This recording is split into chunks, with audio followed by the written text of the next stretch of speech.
बिस्मिल्लाहिर्रहमानिर्रहीम। आज का लेक्चर ओ लेवल की थर्ड बोर्ड D3 के ऊपर है। इसकी एक्सरसाइज 1D को सॉल्व कर रहे हैं। आज के लेक्चर में एक्सरसाइज 1D का क्वेश्चन नंबर 9 शामिल है। बेटा आपने वीडियो लास्ट तक देखनी है ताकि क्वेश्चन के कॉन्सेप्ट को अच्छी तरह आपके माइंड में मैं बैठा सकूं। क्वेश्चन नंबर 9 ये है, a wire of length 100 centimetre is cut into 2 parts and each part is bent to form a square. If the sum of the areas of two square is 425 centimetre square, find the lengths of the sides of two square है। Simply इसका concept ये है कि 100 centimetre लंबी एक wire है। 100 centimetre लंबी एक वायर है और उस वायर को कट करके 2 स्क्वायर बनाए गए हैं और ये बता दिया गया है कि जो 2 स्क्वायर बनाए हैं उनका जो एरिया, अगर उनके एरिया को सम करते हैं तो 425 बनता है। तो फिर जो स्क्वायर, हर स्क्वायर की साइड कितनी होगी? सबसे पहला काम तो हम ये करते हैं, हम लिखते हैं लेंथ ऑफ वायर। हम इधर लिखेंगे लेंथ ऑफ वायर, यानी वायर की जो लेंथ है वो कितनी है? वायर की जो लेंथ है वो 100 सेंटीमीटर है। उसके बाद लिखा उन्होंने sum of the areas. If the sum of the areas, ये एरिया बाद में हम लिखेंगे। पहले तो हम ये सपोज करते हैं कि ये हमारे पास 2 स्क्वायर बना लेते हैं। एक ये छोटा स्क्वायर मैंने बना दिया और एक मैंने स्क्वायर बड़ा बना दिया। मैं सपोज करता हूँ कि इसकी जो साइड है उसको x सेंटीमीटर शो कर रहा हूँ और इसकी साइड को y सेंटीमीटर शो कर रहा हूँ। अब बेटा सिंपल कॉन्सेप्ट ये है कि ये इसकी जो बाउंड्री वाल है, जिसका जो पेरीमीटर है और इसका जो पेरीमीटर है, अगर दोनों के पेरीमीटर को हम ऐड करेंगे तो वो 100 सेंटीमीटर आ जाएगा। अब हम लिखेंगे, पहले तो हमें ये शो करना पड़ेगा perimeter of small square. Perimeter of small square, यानी जो छोटे स्क्वायर का पेरीमीटर है वो कितना बनता है? वो बनता है 4x है। उसके बाद हमने लिखना है पेरीमीटर ऑफ लार्जर स्क्वायर या bigger square. Perimeter of larger square ये बेटे बनता है 4y बनता है, क्योंकि स्क्वायर के पेरीमीटर का फार्मूला होता है साइड मल्टीप्लाई बाई 4। उसके बाद हमने लिखना है अकॉर्डिंग टू फर्स्ट कंडीशन के क्वेश्चन की पहली कंडीशन क्या है, पहली इसकी शर्त क्या है। बेटा वो ये कह रहे थे कि वायर की लेंथ 100 सेंटीमीटर है, इसको कट करके 2 स्क्वायर बना दिए गए। इसका मतलब ये हुआ कि 4x plus 4y is equal to 100 centimetre है।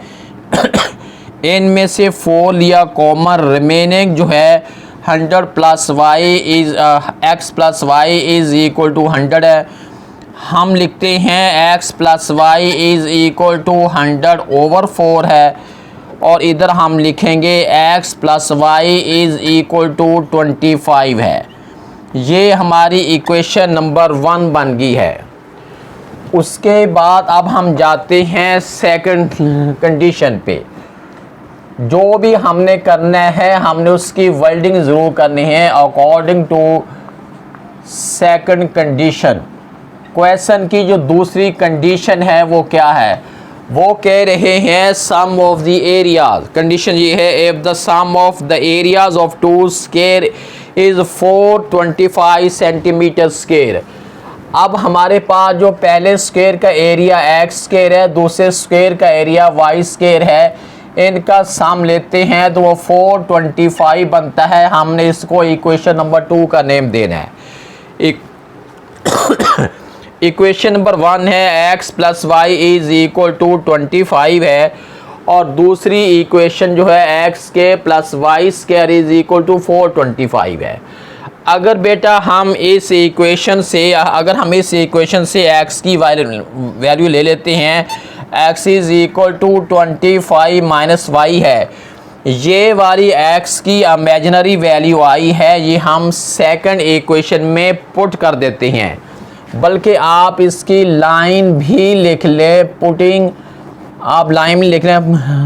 Putting x is equal to 25 minus y in equation number 2। हमारे पास जो इक्वेशन है वो है x square plus y square is equal to 425 है। अब इसके अंदर एक्स की जो वैल्यू है, इमेजिनरी वैल्यू है, वो 25 माइनस वाई होल स्क्वायर है और प्लस वाई होल स्क्वायर है, इज इक्वल टू है 425 है।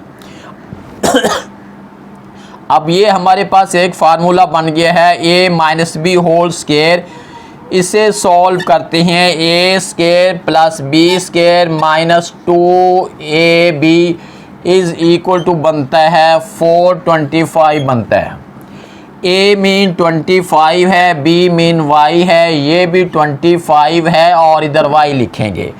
25 का स्केल लेते हैं, ये बन जाएगा 625 है प्लस वाई स्क्वायर है। 25 को 2 से मल्टीप्लाई करते हैं 50y है और उसको भी इधर लेके आते हैं, ये बन जाएगा माइनस 425 इज इक्वल टू 0। बल्कि ये वाला जो है एक वाई स्क्वायर रह गया है, उस वाई स्क्वायर को भी इसमें ऐड करना है। वाई स्क्वायर और वाई स्क्वायर ऐड होके 2y स्क्वायर बन गया है, माइनस जो है ये 50y है। 625 में से 425 को सबट्रैक्ट करते हैं, प्लस 200 है इज इक्वल टू 0 है।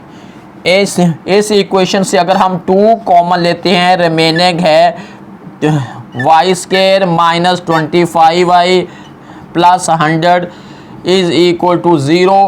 2 को उसके ओवर में जाएगा, ये भी 0 हो जाएगा, यानी y square minus 25 plus 100 is equal to 0/2 करने के बाद हमारे पास जो इक्वेशन बन जाएगी y square minus 25y plus 100 is equal to 0।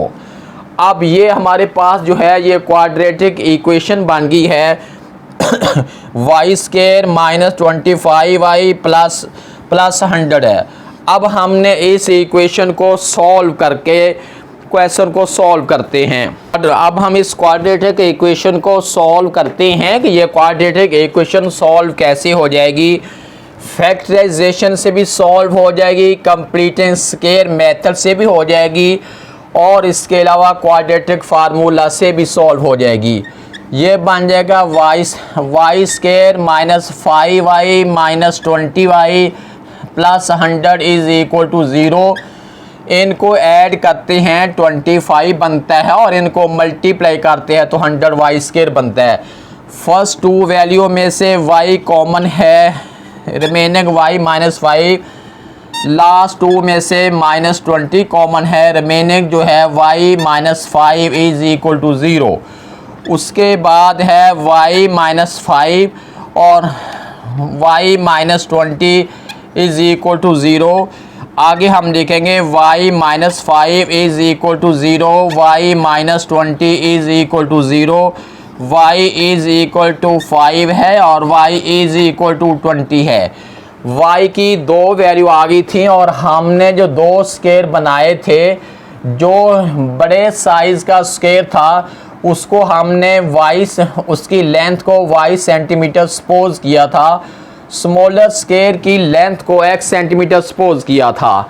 अब ये बड़ी वैल्यू y की हम ये लिखते हैं कि ये 20 सेंटीमीटर जो है, ये वाला जो है इसकी लेंथ आ गई है। अब हमने लेंथ फाइंड करनी है x की। हमारे पास जो इक्वेशन है वो है x plus y is equal to 25। x की वैल्यू लेते हैं, y की वैल्यू हमने 20 लिखना है, इज इक्वल टू 25 है। x is equal to 25 minus 20, x is equal to 5 centimetre है। x की जो लेंथ हमने सपोज की थी वो 5 सेंटीमीटर आ गई है। y की और जो बड़े स्क्वायर की लेंथ हमने y सपोज की थी वो 20 आई है। बेटा कहीं आपने कॉम्प्लिकेशन का शिकार नहीं हो जाना कि मैंने y की वैल्यू 20 पुट क्यों की है, मैं y की वैल्यू मैंने 5 पुट क्यों नहीं की। आप y की वैल्यू 5 पुट कर सकते हैं। अगर आप y की वैल्यू 5 लिखेंगे तो x की वैल्यू 20 आ जाएगी। अगर आप y की वैल्यू 20 लिखेंगे तो x की वैल्यू 5 आ जाएगी। अल्टीमेटली हमारे पास दो स्क्वायर हैं, एक स्क्वायर की साइड को हमने x सेंटीमीटर सपोज किया है और एक की साइड को हमने y सेंटीमीटर सपोज किया है। अगर एक स्क्वायर की साइड अगर 5 निकलती है तो दूसरे की 20 निकलेगी, पहले की 20 निकलती है तो दूसरे की 5 निकलेगी। मैंने y की वैल्यू 20 इसलिए सपोज की थी, पुट की है, क्योंकि मैंने बड़ा जो स्क्वायर है उसको मैं y सेंटीमीटर लेंथ से शो कर चुका हूँ, इसलिए मैंने बड़ी वैल्यू तो थी इसलिए पुट की थी ताकि स्क्वायर बड़ा है तो इसकी साइड भी, इसकी लेंथ भी बड़ी शो हो। हमने क्वेश्चन नंबर 9 को सॉल्व कर लिया है।